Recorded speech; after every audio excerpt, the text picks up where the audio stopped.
ऐसो पंच नमोकारो सव्वे पावपणासनो मंगलानंच सव्वे सिंह पाढ़े मंघावाई मंगलम मंगलानंच सव्वे सिंह पाढ़े मंघावाई मंगलम सिद्धाश सिद्धि स्थिता आचार्या जिन शासनोन्नति करा पूज्या उपाध्यायिका श्री सिद्धांत सुपाठिका मुनिवरा रत्नेत्रया राधिका पंचैते परमेष्ठिनो प्रतिदिनं कुर्वन्तु नो मंगलम कुर्वन्तु नो मंगलम।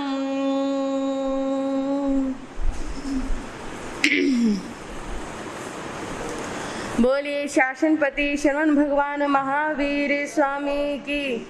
चारित्र चूड़ामणि गुरुदेव श्री मायाराम जी महाराज की। खद्दर धारिणी महान साध्वी श्री मथुरा देवी जी महाराज की।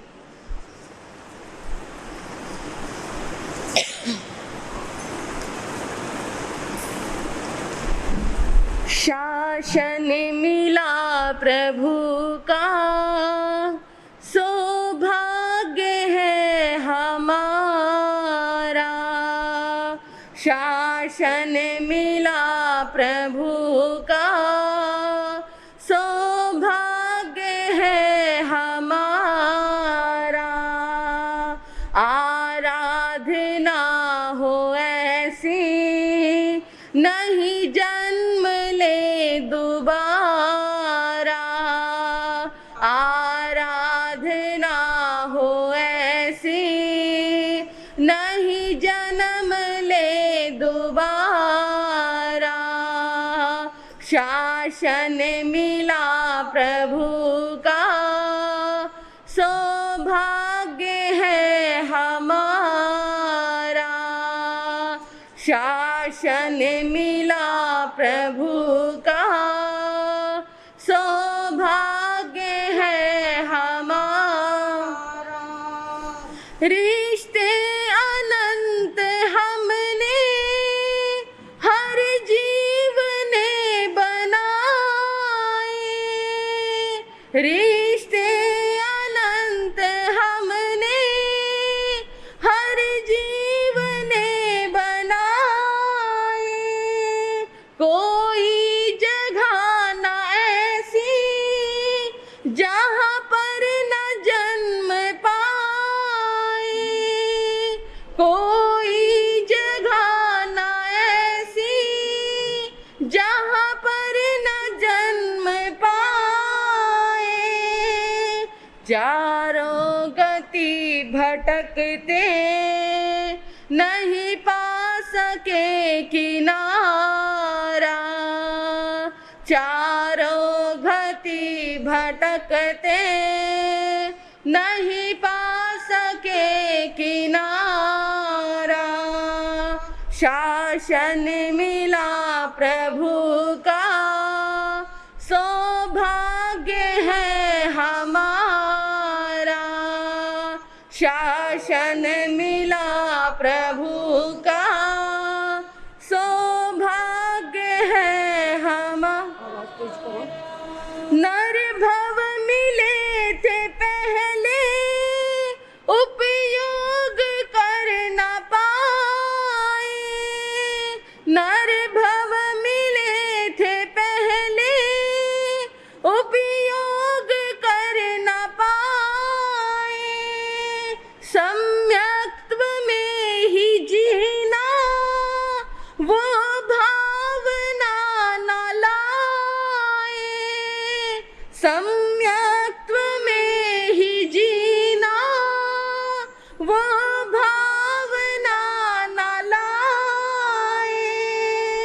हर कीमत समय को अज्ञान में गुजारा, हर कीमती समय को अज्ञान में गुजारा। शासन मिला प्रभु सौभाग्य है हमारा, शासन मिला प्रभु का सौभाग्य है हमारा। और जी अभी हम संकल्प की कहानी, और जी अभी हम संकल्प की कहानी। प्रतिकूलता हो कैसी बनना है पूर्ण ज्ञानी, प्रतिकूलता हो कैसी बनना है पूर्ण ज्ञानी। संयम की राह चढ़ के छोड़े प्रमाद सारा, संयम की राह चल के छोड़े प्रमाद सारा। शासन मिला प्रभु का सौभाग्य है हमारा, शासन मिला प्रभु का सौभाग्य है हमारा। आराधना हो ऐसी नहीं जन्म ले दोबारा, आराधना हो ऐसी नहीं जन्म ले दोबारा। शासन मिला प्रभु का सौभाग्य है हमारा। आज हम छठी गाथा को प्रारंभ करते हैं। से भूई पन्ने अणिये आचारी, ओहंकारे धीरे अनंत चक्षु, अणुतरंग तपाई सूर्येवा, वैरोए निंदे व्यतमंग पगासे।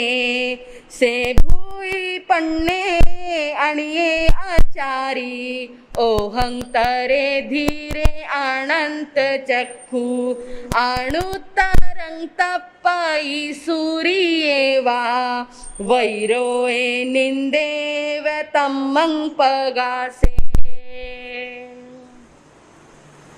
बंधुओं, यहाँ पर आचार्य श्री सुधर्मा स्वामी जी ने इस गाथा में उनकी 7 महिमाओं को गाया है। 1 या 2 नहीं, 7 महिमाओं को उन्होंने बताया। से भूई पन्ने, वह भूति प्रज्ञा थे, सर्व मंगलमयी विश्व रक्षामयी प्रज्ञा से संपन्न थे। अणिये आचारी, अप्रतिबद्ध विहारी थे। ओहंतरे धीरे अनंत चक्षु, संसार सागर को पार करने वाले थे, धीर तथा अनंत चक्षु थे। अनुत्तरंग तपई सूर्येवा, जैसे सूर्य सबसे अधिक तपता है, वैसे ही भगवान सबसे अधिक तप करने वाले थे। वैरोई निंदे व तमंग पगासे, प्रभु ज्ञान सूर्य से परम प्रकाशमान थे।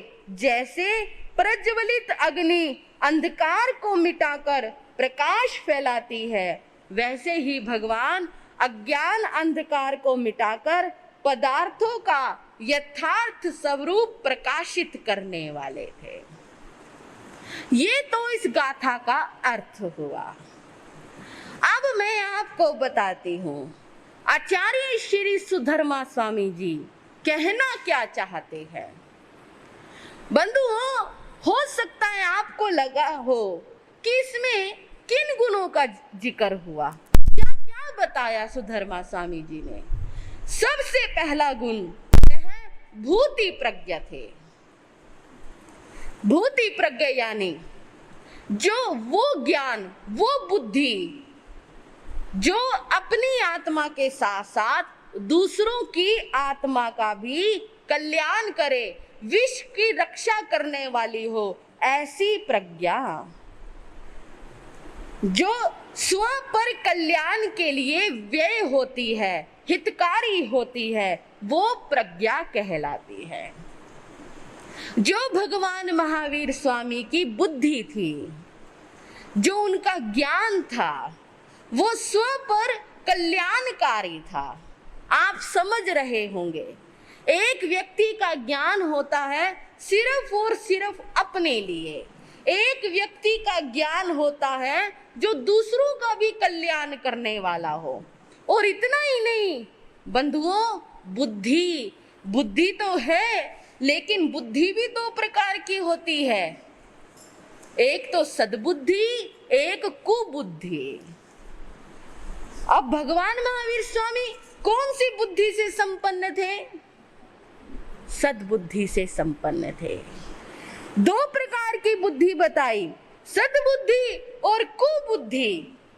रावण बहुत विद्वान था, उसके समान कहा जाता है, कथाकार कहते हैं इस दुनिया में कोई विद्वान नहीं था। विद्वान हो जाना बड़ी बात नहीं होती, सद्बुद्धि का होना सबसे बड़ी बात होती है। पहले हमारे बड़े बुजुर्ग पढ़े लिखे नहीं होते थे, लेकिन बुद्धिमान होते थे। जो कार्य हम नहीं कर पाते, वो कार्य वो पल भर में अपनी बुद्धि के द्वारा कर दिया करते थे। ये बुद्धि का होना भी बहुत जरूरी होता है। जब तक रावण की सद्बुद्धि बनी रही, तब तक उसने अपनी लंका को स्वर्ण लंका में परिवर्तित कर दिया, तब तक राक्षस वंश उन्नति के शिखरों को छूता रहा। लेकिन जैसे ही उसकी बुद्धि कुबुद्धि बनी, उसकी मति पलटी, उसकी मति भ्रष्ट हुई, वैसे ही बलशाली होता हुआ भी वो रावण परास्त हो गया। ये उसकी कुबुद्धि का परिणाम था। बंधुओं, अब आपको और क्या बताऊं। कहते हैं सुबुद्धि से अच्छे अच्छे युद्ध रोके जा सकते हैं, और कुबुद्धि से अच्छे अच्छे भाइयों में भी झगड़े करवाए जा सकते हैं। शकुनी बहुत बुद्धिमान था, बहुत बुद्धिमान था, लेकिन उसकी बुद्धि कैसी थी? कुबुद्धि थी। वो हमेशा दूसरों का बुरा करने के बारे में सोचता था, वो हमेशा षड्यंत्र रचता रहता था, वो हमेशा भाइयों को लड़ाने में लगा रहता था। ऐसी बुद्धि का भी क्या प्रयोजन है? जो बुद्धि विनाशकारी हो, जो बुद्धि भाइयों में झगड़े करवाए, जो बुद्धि घर में आग लगा दे। हम कहते हैं बड़ा बुद्धिमान है, लेकिन उसकी बुद्धि किस काम आ रही है, किस काम की है? प्रभु के लिए शब्द आया भूति प्रज्ञा। स्व पर कल्याणकारी थी उनकी बुद्धि, दूसरों का हित करने वाली थी उनकी बुद्धि। बुद्धिमान तो बहुत लोग मिल जाएंगे, लेकिन उस बुद्धि से, उस बुद्धि का सदप्रयोग करने वाले, उस बुद्धि का दुरुपयोग करने वाले कौन, कैसा व्यक्ति है, यह इस बात पर निर्भर करता है।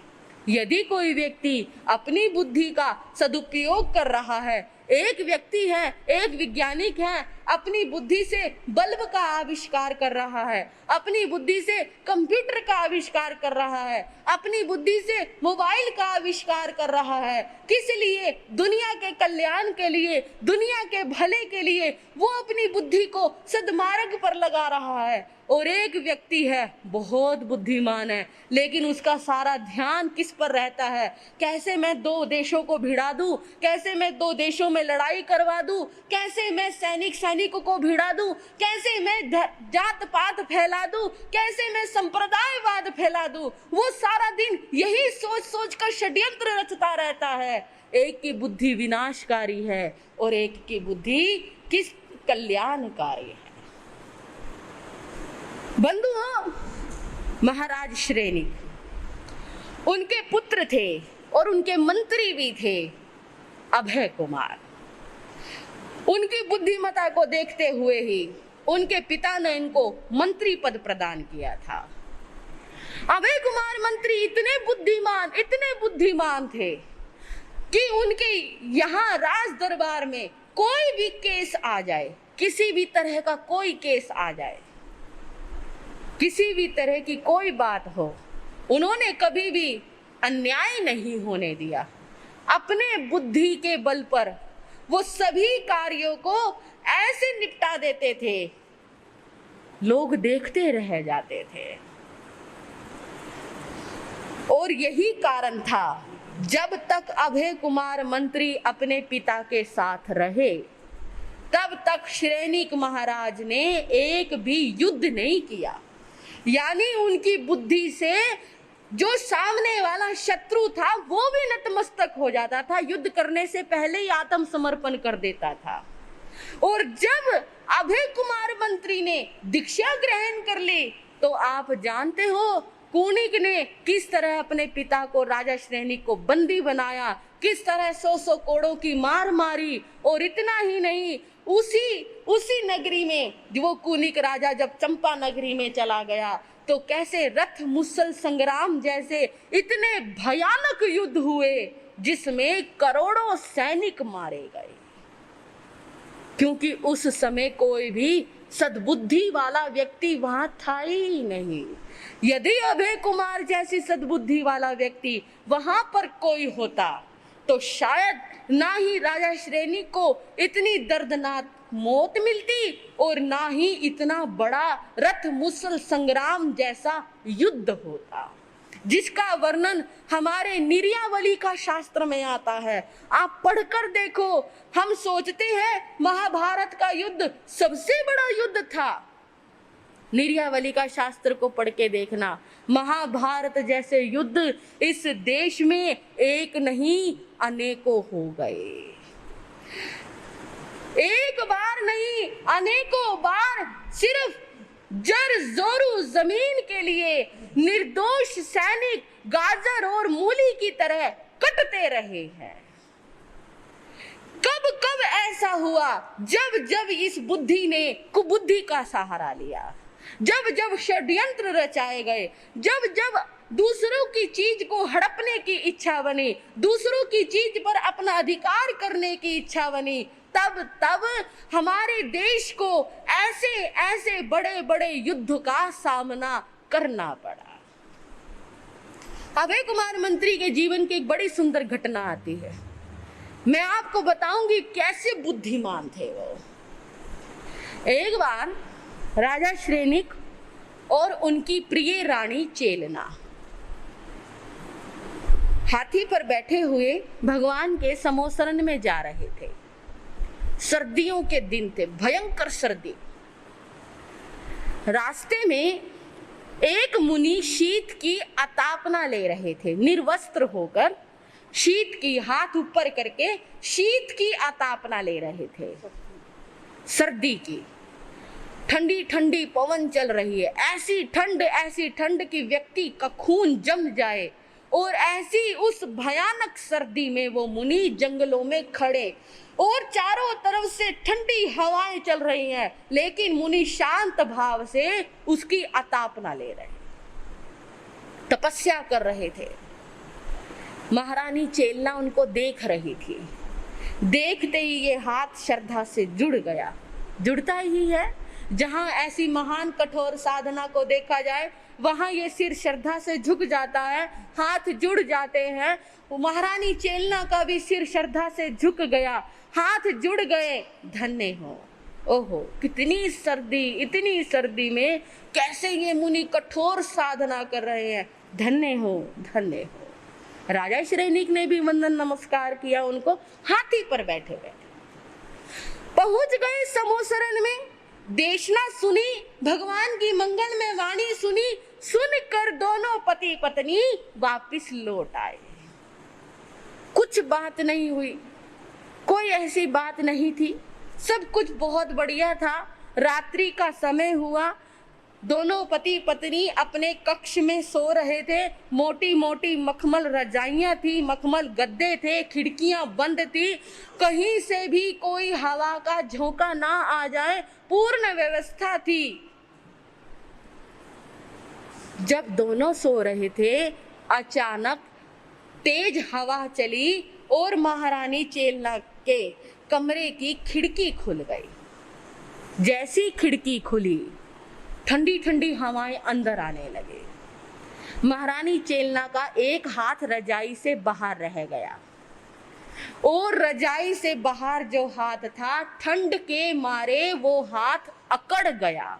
जैसे कभी कभी आपके साथ भी होता है, बहुत सर्दी पड़ रही हो और हाथ, कोई भी हाथ पांव बाहर रह जाए, ठंड के मारे अकड़ जाता है, नीला पड़ जाता है, बार बार हम उसको मसल मसल के गर्म करते हैं। महारानी चेलना का हाथ भी अकड़ गया, नीला पड़ गया, ठंडा पड़ गया। और महारानी चेलना ने देखा खिड़की खुली है और उन्होंने, दासी ने तुरंत वो खिड़की बंद की। महारानी चेलना मन ही मन अपने हाथ को रजाई में लेते हुए सोचने लगी, हाय उनका क्या होगा। कहाँ ध्यान था उसका, क्या सोच रही थी, सपनों में ही बुदबुदाने लगी, नींदों में ही बुदबुदाने लगी, हाय उनका क्या होगा। महाराज श्रेणी की भी खिड़की खुलने से, थोड़ी ठंडा कमरा हो जाने से नींद खुल गई थी। जैसे ही महाराजा श्रेनिक ने महारानी चेलना के मुख से ये बात सुनी, अब आदमी है, पुरुष है, पुरुष का मन तो शंकाशील हो ही जाता है। किसकी बात कर रही है ये, किस पुरुष के बारे में सोच रही है ये। रात को सोए सोए भी, सोते सोते भी इस महारानी को कौन से पुरुष का चिंतन आ रहा है, यानी जिस पुरुष का चिंतन आ रहा है, महारानी चेलना मुझसे भी ज्यादा उससे प्रेम करती है। बंधुओं, बस क्या हुआ, सद्बुद्धि कुबुद्धि में बदल गई। एक बार भी राजा श्रेनिक ने ये नहीं सोचा, अरे महारानी चेलना कितने अच्छे विचारों वाली है, कि पतिव्रता सन्नारी है, आज तक इसने पूरी जिंदगी में कभी ऐसा कोई कर्म नहीं किया जिसके कारण कभी मुझे मुंह नीचा करना पड़ा हो, लेकिन सोए सोए अचानक किसके बारे में सोच बैठे। महाराजा को बहुत गुस्सा आया, बस कुछ नहीं बोले उस समय। सवेरे जल्दी उठे, उठकर अपने राजमहलों से बाहर चले गए और कहने लगे, भगवान के पास चलता हूं। अब तो भगवान ही बताएंगे कि जो रात्रि को महारानी चेलना सोच रही थी, किसके बारे में सोच रही थी। शंका, जहां शंका आ जाए ना, वहां पर बंधुओं बस पूछो मत, उस घर के टुकड़े हुए बिना नहीं रहते। महाराजा श्रेनिक जैसे ही जा रहे थे घोड़े पर बैठे हुए, रास्ते में अभय कुमार मिले उनको। अभय कुमार मंत्री मिले तो कहने लगे, पिताजी प्रणाम। कोई जवाब नहीं दिया। पिताजी क्या बात, आज सवेरे सवेरे कहाँ चल दिए। अभय, तुम्हें मेरे एक काम करना होगा।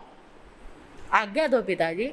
महारानी चेलना के महलों में आग लगा दो। उसने मुझे धोखा दिया है, उसने मेरे साथ छल कपट किया है। मैं तो उसको पतिव्रता स्त्री समझता था, लेकिन वो धोखेबाज निकली। जाओ अभय, महारानी चेलना के महलों में आग लगा दो।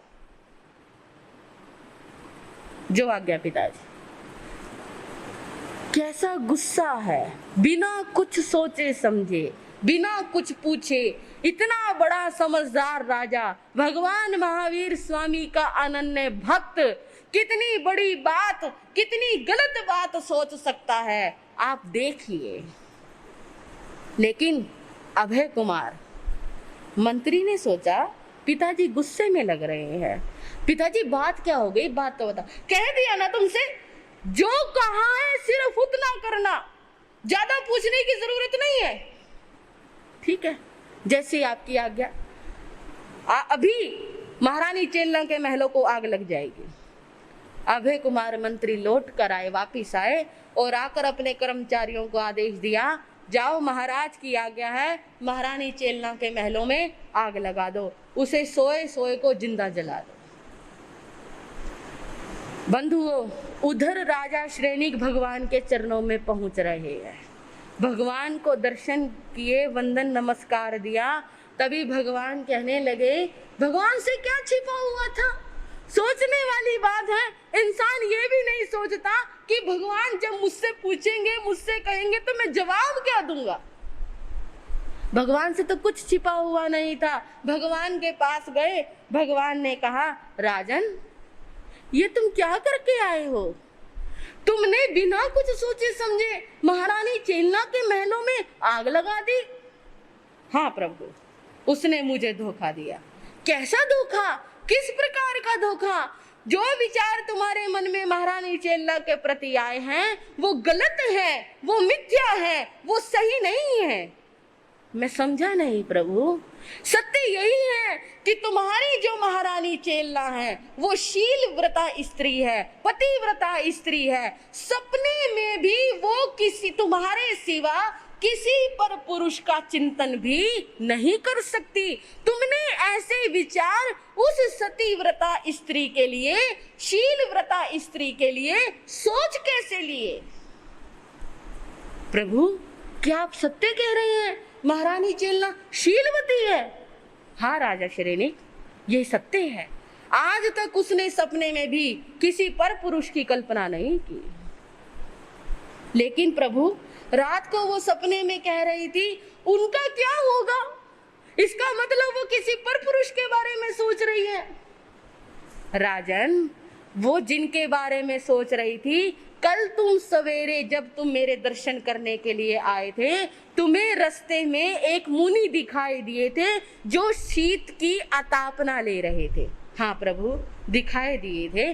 और उस समय चेलना महारानी ने और तुमने उस मुनि को वंदन किया था। हाँ प्रभु, किया था। रात को जब महारानी चेलना का हाथ रजाई से बाहर रह गया, उनका हाथ अकड़ गया, नीला पड़ गया, ठंडा पड़ गया, ऐसे उस समय में महारानी चेलना ने सोचा, जब यहाँ बंद कमरे में रजाई के अंदर भी मेरा हाथ नीला पड़ सकता है, अकड़ सकता है, ठंडा पड़ सकता है, तो उस मुनि का क्या होगा जो शीत की अतापना ले रहा है, दिन रात खड़ा हुआ जंगल में ठंडी ठंडी बर्फीली हवाओं को सह रहा है। उस मुनि का क्या होगा? राजन, वो तो उस मुनि के बारे में सोच रही थी। वो पूरा दिन उस मुनि के बारे में ही सोचती रही। रात को सोए सोए भी उसे उस मुनि की ही कल्पना आती रही। बंधु, जैसे कभी कभी आपको लगता है एक पल भर के लिए भी लाइट चली जाए कितनी गर्मी हो जाती है, उस समय आपका भी ध्यान कहाँ जाता है? अरे, जो लोग पंखे नहीं चलाते या जहां पर गर्मी हो जाती है वहां लोग कैसे रहते हैं? कभी कभी आपको जब गर्मी में नंगे पांव विहार कराना पड़े, दोपहर के 12 बज रहे हो, सड़क तप रही हो, जून जुलाई का महीना हो, नंगे पांव विहार कराने हो, उस समय आपके मन में भी आता होगा, हमारे महाराज कैसे चलते होंगे? ध्यान कहाँ है उनका संतों के प्रति? उनकी करुणा जाग रही है। हाय, उस मुनि का क्या होगा? और तुम सोच रहे हो कि वो परपुरुष का चिंतन कर रही है। राजन, तुम इतनी बड़ी भूल कैसे कर सकते हो? प्रभु, बहुत गलती हो गई, बहुत बड़ी गलती हो गई मुझसे। अभय कुमार मंत्री तो परम आज्ञाकारी है, उन्होंने तो महलों में आग भी लगा दी होगी। कुछ नहीं पूछा, कुछ नहीं सुना, घोड़े पर बैठे दौड़ते हुए आ गए। रास्ते में अभय कुमार मंत्री फिर मिले। पिताजी प्रणाम। अभय कुमार, क्या किया तुमने? जो आपने कहा था, महलों में आग लगा दी। हाँ पिताजी, आपने कहा था महलों में आग लगा दे, मैंने महलों में आग लगा दी। अबे तुम ऐसा कैसे कर सकते हो? मेरी बुद्धि खराब हो सकती है, तुम अपनी बुद्धि का प्रयोग कर सकते थे, तुम्हें महलों में आग नहीं लगानी चाहिए थी। नहीं लगानी चाहिए थी? आप ही तो कह के गए थे कुछ पूछने की जरूरत नहीं है, जैसा मैं कहता हूं वैसा करो। भला मैं एक राजा की आज्ञा को कैसे टाल सकता हूं? जैसे ही राजा श्रेनिक ने ये सुना, उन्हें क्रोध आया और क्रोध में एक बात बोल दी। अभय कुमार मंत्री दीक्षा लेना चाहते थे, लेकिन उनके पिता उनको दीक्षा नहीं दे रहे थे। तब अभय कुमार ने पूछा, आप पिताजी मुझे दीक्षा कैसे दोगे, बस ये बता दो। कहने लगे, जब मैं अपने मन से ये बात कह दूं ना कि तू मेरी आंखों के आगे से चला जा, उस दिन तू मुझे छोड़कर चला जाइयो। क्योंकि राजा श्रेनिक जानते थे ना मैं ये बात कहूंगा और ना ही अभय कुमार जाएगा। लेकिन आज क्रोध आ गया और क्रोध में कहा, अभय कुमार तुम दूर हो जाओ मेरी आंखों के सामने से, तुम इतनी बड़ी गलती कैसे कर सकते हो? पिताजी जैसी आपकी आज्ञा, चले जाओ यहाँ से, जैसी आपकी आज्ञा। और अभय कुमार तो सीधा गए भगवान के चरणों में और वहीं पर पंचमुष्टि लोच किया, कपड़े उतारे, दीक्षा अंगीकार कर ली। देखो गुस्से में एक व्यक्ति ने दो दो काम बिगाड़े। पहले महारानी के महलों में आग लगाई, अब गुस्से में अभय कुमार जैसा मंत्री भी खो दिया। उधर देखा राजा श्रेनिक ने, महल धू धू करके जल रहा था, लपटें ऊंची उठ रही थी। राजा श्रेनिक रोने लगे, हाय ये मैंने क्या कर दिया, हाय ये मैंने क्या कर दिया। उसी समय एक व्यक्ति, महारानी चेलना बाहर निकल कर आई। कहने लगे, स्वामी आप ऐसे क्यों रो रहे हो, ये महलों में आग क्यों लगवाई आपने? राजा श्रेनिक ने देखा, महारानी चेलना तुम यहाँ? कहने लगे, हाँ अभय कुमार आया था मेरे पास, कहने लगा महारानी जी जल्दी चलो बाहर, महलों में आग लगानी है। मैंने पूछा क्यों लगानी है? कहने लगे पता नहीं, पिताजी कह के गए थे कि महारानी चेलना के महलों में आग लगा दो, आप बाहर चलो जल्दी से। क्या कह के गए थे पिताजी? हाँ जी बताओ। महलों में आग लगा दो, यही कह के गए थे ना? कहने लगे, जी उन्होंने कहा था महलों में आग लगा दो, जल्दी चलो बाहर। और मैं बाहर आ गई और अभय कुमार मंत्री ने महलों में आग लगा दी। क्यों लगवाई आपने महलों में आग? हाय ये क्या हो गया, अभय कुमार मंत्री ने अपनी बुद्धि से तुमको बचा लिया। राजा श्रेनिक ने सारी बात बताई। अब उन्होंने दोबारा अभय कुमार मंत्री को बुलवाने की कोशिश की। जाओ अभय कुमार को बुला कर लेकर आओ, मैं उसको शाबाशी देना चाहता हूँ, मुंह मांगा पुरस्कार देना चाहता हूँ कि आज उसने मेरे द्वारा मेरे हाथों होने वाले पाप को मुझको बचा लिया। लेकिन जब अनुचर अभय कुमार मंत्री को बुलाने गए तब तक बहुत देर हो चुकी थी। अनुचर कहने लगे, महाराज जैसे ही आपने उनको कहा था कि तुम मेरी आंखों के आगे से दूर हो जाओ, तभी अभय कुमार मंत्री भगवान के चरणों में जाकर दीक्षित हो चुके थे। अब राजा श्रेनिक को ऐसा लगा कि बस अब इस नगरी के दुर्दिन शुरू हो गए हैं, क्योंकि जिस नगरी को बचाने वाला एक बुद्धिमान मंत्री जिस नगरी को छोड़कर चला जाए, अब उस नगरी के अच्छे दिन ज्यादा समय तक रह नहीं सकते। बंधुओं, मैं आपको क्या कहना चाह रही हूँ, बुद्धि सभी के पास होती है, बुद्धि की कमी किसी के पास नहीं होती, लेकिन कोई अपनी बुद्धि को सद्बुद्धि में लगा देता है, यानी कल्याण में लगा देता है, लोगों की रक्षा में लगा देता है, और कोई अपनी उसी बुद्धि से लोगों को मरवाता है, उनके बीच में युद्ध करवाता है और लड़ाई झगड़े करवाता है और हंसते खेलते परिवार के दो टुकड़े करवा देता है। ये बुद्धि का कमाल है। शकुनी ने किस तरह से अपनी बुद्धि से कैसे पांडवों और कौरवों में भेद डाला और एक ऐसा महाभारत का भयानक युद्ध रच दिया, जिसका परिणाम क्या निकला। कौरवों की सारी सेना तो समाप्त हुई, कौरवों का सारा वंश भी समाप्त हो गया। ये शकुनी की कुबुद्धि का कमाल था। ऐसे ही लेकिन भगवान महावीर स्वामी के लिए कहा जा रहा है, वो भूति प्रज्ञ थे, भूति प्रज्ञा यानी जो उनकी बुद्धि थी, वो बुद्धि लोगों के कल्याण करने के लिए थी, लोगों को सन्मार्ग दिखाने के लिए थी। प्रभु के चरणों में जो भी आया, प्रभु ने उसी को मोक्ष का मार्ग दिखाया। आगे और क्या बताएंगे सुनेंगे अगले समयों में। इतना ही कहकर मैं अपने विषय को विराम देती हूँ। अब श्री गुरनी जी महाराज की मंगलमय वाणी आप सभी श्रवण करेंगे।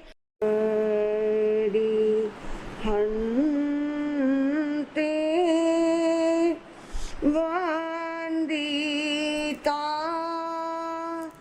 14 से पूरी ताहे वेद से पूरी 11 संगम सुतथ धारा ये सब साहुए।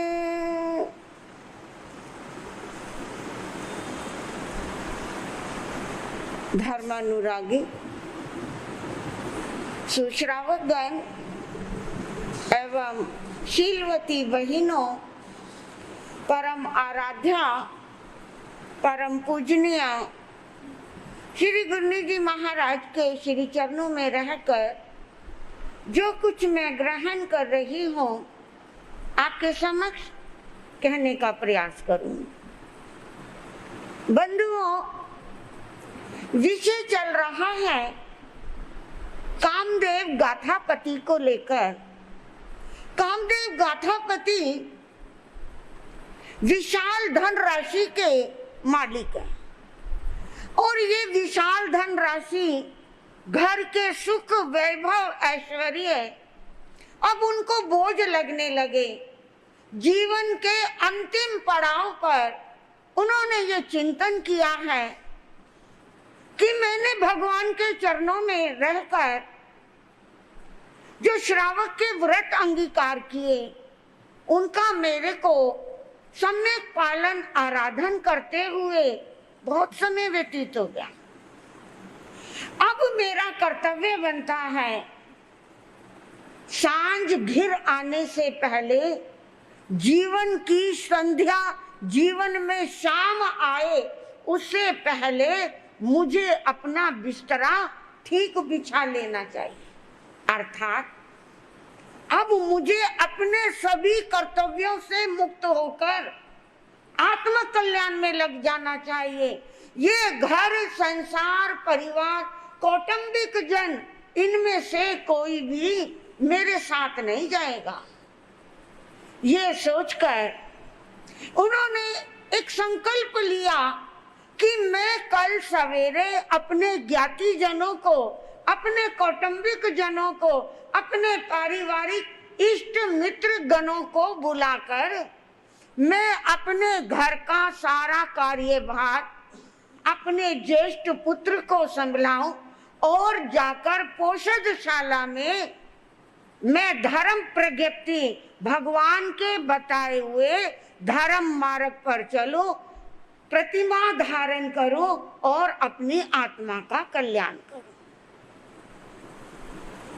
बंधुओं, सोचने की यहाँ बात है कि हमें जो काम करना है वो अकेले में भी तो किया जा सकता है।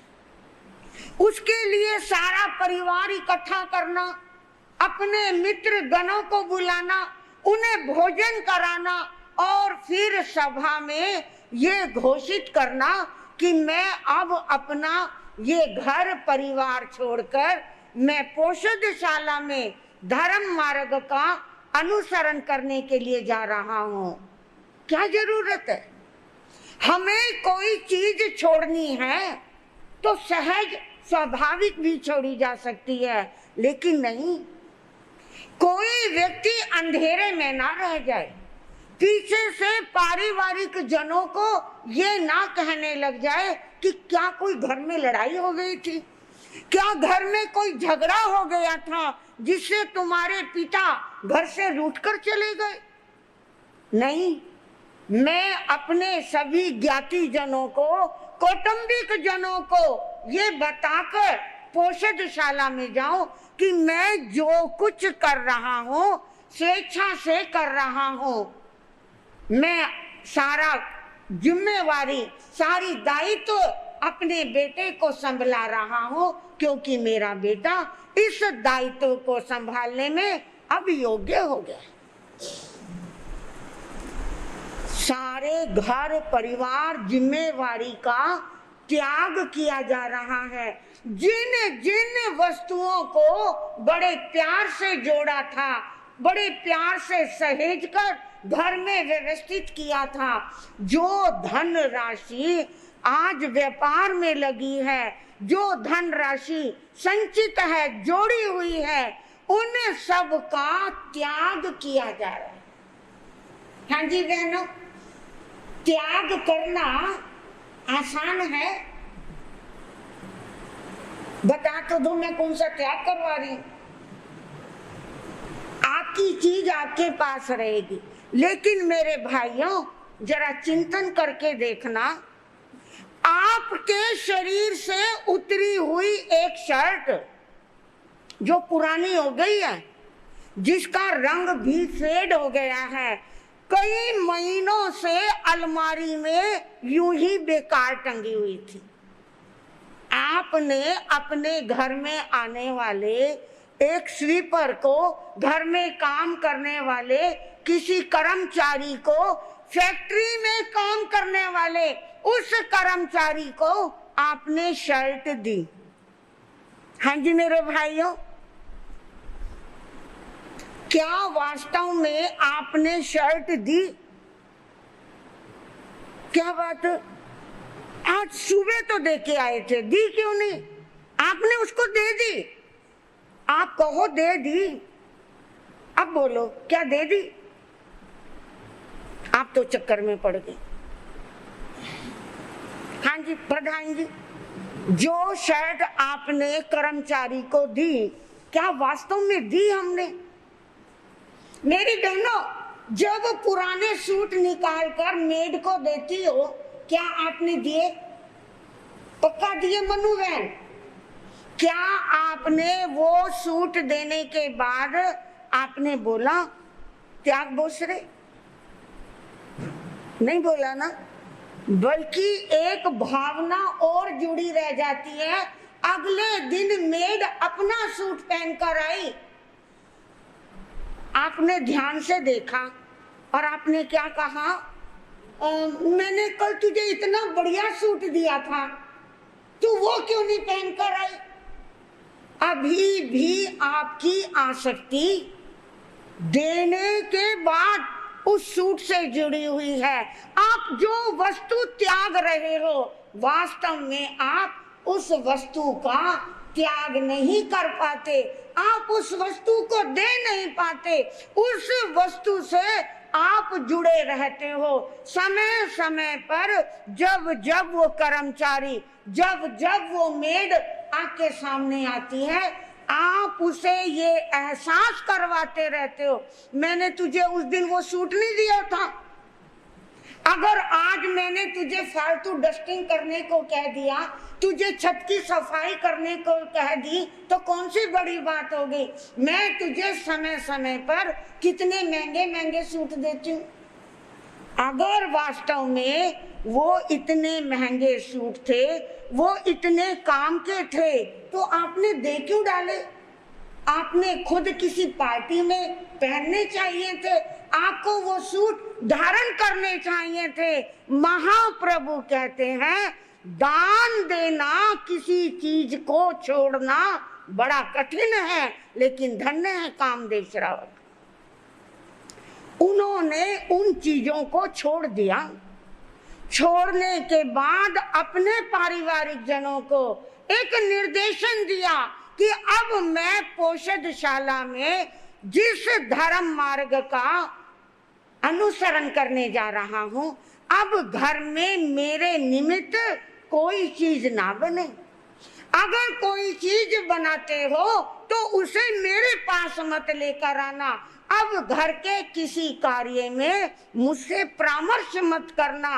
अब मैंने इन सब चीजों का त्याग कर दिया है और जाकर अब मैं पोषदशाला में आत्म कल्याण के उस धर्म मार्ग पर बढ़ना चाहता हूँ। ये बात केवल कही नहीं, अपितु सब कुछ दायित्व संभलाकर कामदेव श्रावक पोषदशाला में गए और बहुत समय तक पोषदशाला में अपना धर्म मार्ग का श्रद्धा पूर्वक बिल्कुल स्थिर चित्त के साथ उसका पालन कर रहे। थोड़ा ध्यान देंगे, जब भी कोई धर्म कार्य, जब भी कोई धर्म अनुष्ठान, जब भी कोई धर्म साधना की जाती है, उसमें विघ्न बाधाएं अवश्य आती हैं। उन विघ्न बाधाओं के आने का एक कारण तो यह है कि हमसे भी कोई गलतियां हो जाती हैं। दूसरा, आप कितने स्थिर हैं, आप कितने दृढ़ हैं, आपकी श्रद्धा चलायमान तो नहीं। आपकी श्रद्धा को चेक करने के लिए कभी कभी कोई देवता परीक्षा लेने के लिए आ जाया करता है, लेकिन आप याद रखना, परीक्षा किसकी होती है? अग्नि में तपाया सोने को जाता है, पीतल को नहीं, लोहे को नहीं, क्योंकि पता है इतनी हीट पर अगर लोहे को, पीतल को गर्म किया जाएगा वो फट जाएगा, वो खराब हो जाएगा। एक सोना ही ऐसा है जो इतनी तेज गर्म भट्टी के अंदर तपाया जा सकता है। ठीक उसी तरह है भव्य श्रावकों, श्राविकाओं, तपस्या में, धर्म साधना में परीक्षा भी किसी दृढ़ श्रावक और श्राविका की हुआ करती है। हर किसी श्रावक श्राविका की परीक्षा नहीं ली जाती। कामदेव श्रावक अपनी धर्म साधना में तल्लीन थे। एक मिथ्यात्वी देव मायावी रूप बनाकर पोषदशाला के बाहर प्रकट हुआ, और ये जो मायावी देव है इसका स्वरूप आगम में वर्णित किया जा रहा है। उसका कितना बड़ा शरीर है, इतना बड़ा सिर है, और उसकी माथे पर जो भोए हैं ऐसा लगता है मोटी मोटी गिलहरियां उसने अपने माथे पर लटका रखी। कानों में उसने जो जेवर पहन रखे हैं, जेवर की जगह उसने अपने कानों में बड़े बड़े नेवले लटका रखे। कोई तो गले में फूलों की माला धारण करता है, लेकिन इस पिशाच ने, इस मायावी देव ने अपने गले में चूहों की, गिलहरियों की, बिच्छुओं की माला को धारण किया। इस बात को जब मैंने शास्त्र में पढ़ा तो आपको बताने के लिए उन शब्दों को मैंने अपने दिल और दिमाग में तो बिठाया, लेकिन जिस बात को मैं आसानी से कह रही हूं और आप आसानी से सुन रहे हैं, कितना कठिन है। एक इतना भयानक रूप, जिसके मोटे मोटे पैर, भारी भारी टांगे, जिसका विरूप पेट, टेढ़ी मेढ़ी आंखें, काला रंग, अपना रूप जितना विभत्स डरावना वो बना सकता था, उसने वो रूप बनाया। और पोषदशाला में जब वो प्रविष्ट हो रहा था, बड़े जोर जोर से अट्टहास कर रहा था, पैरों को पटक रहा था, इधर उधर दौड़ मचा रहा था, और बार बार कामदेव श्रावक को डरा रहा था। आपको डर नहीं लगा ना? महाराज जी, इससे भी ज्यादा डरावनी हमने हॉरर फिल्में देख रखी। हॉरर फिल्में देख जरूर रखी होंगी, लेकिन जब रात का अंधेरा हो जाता है, अगर कमरे की कोई खिड़की खुली रह जाए और आवाज आए चू, तो आप में यहां बैठा हुआ ऐसा वो कौन शूरवीर है जो रात के अंधेरे में बगैर मोबाइल की लाइट जलाए खिड़की उठकर बंद कराएगा? घर में पुरुष सोचेंगे मैं सुरक्षित रहूं, बराबर में मैडम लेटी हुई है, जो अला बला आए इसके ऊपर आ जाए। सुन, बहुत जोर से खिड़की बोल रही है, तेज तेज हवाएं चल रही हैं, जरा उठ के वो खिड़की तो बंद कर। उस आवाज को सुनकर मैडम को भी डर लगेगा। वो कहेंगे कि जो काम आप मुझे कह रहे हो, खिड़की आपके बिल्कुल बराबर में है, आप उठकर बंद कर दो। वो तू कर दे, तू कर दे, उठने की हिम्मत किसी में नहीं है। ये तो रूप मैंने जो बताया है, कमरे के अंदर एक छिपकली आ जाए, कौन भगा सकता है? मेड को याद करेंगे, नौकर चाकर को याद करेंगे कि इस कमरे में ये छिपकली आ गई है, इस छिपकली को बाहर निकाल। लेकिन धन्य है कामदेव श्रावक। कामदेव श्रावक अपनी आत्मा में स्थिर है, अपनी साधना में स्थिर है। जो अट्टहास हो रहा है, उस अट्टहास से मन बिल्कुल विचलित नहीं है। वो अपनी धर्म साधना में लगे हुए हैं। एक बार, दो बार, तीन बार उस मायावी देव ने उन्हें डराने की कोशिश की, लेकिन कामदेव डर नहीं रहे। लेकिन वो मायावी देव अगला कौन सा स्टेप उठाएगा?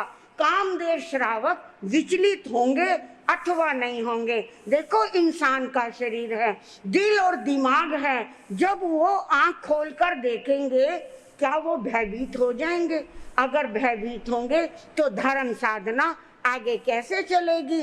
समय आएगा, आपके सामने चर्चाएं करेंगे। इतना ही कहकर विषय को विराम दूंगी।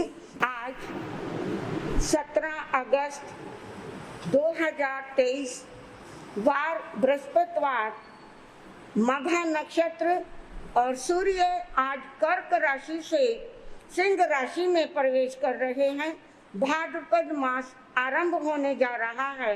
गुरु आज्ञा से उपस्थित सभी भाई और बहन बड़ी श्रद्धा से एक एक माला पूरे महीने नमो सिद्धानंद की एक एक माला प्रतिदिन जपने का भाव रखेंगे।